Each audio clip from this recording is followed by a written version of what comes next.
L'umore è sempre più nero, facciamo sempre più fatica a tenere i nostri associati che hanno sempre più rabbia dentro, e mettere tranquillità in questo momento, mettere serenità è veramente difficile. La misura è già colma e davanti c'è un lungo autunno che di giorno in giorno sembra sempre più incerto. Lo sanno bene a Treviso Imprese Unite, sodalizio nato nei giorni duri della prima ondata e delle prime chiusure totali. In mezzo ci sono voci ufficiali e poi smentite, indiscrezioni di palazzo e azioni su cui si sta riflettendo in queste ore, come lo stop a palestre, parrucchieri, barbieri, centri estetici, ma anche cinema e teatri.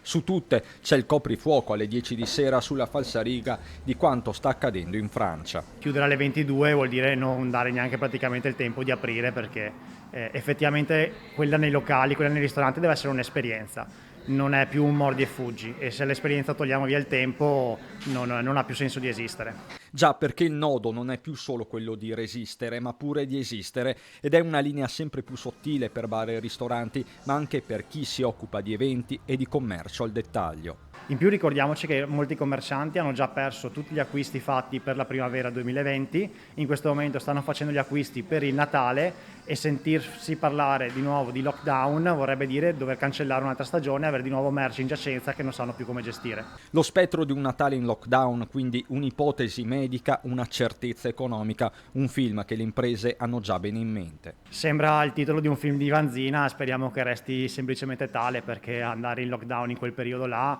verrebbe comodo magari per certi dipendenti che avrebbero comunque le 2 settimane di ferie, ma per noi partite IVA vorrebbe dire veramente la fine di tutto.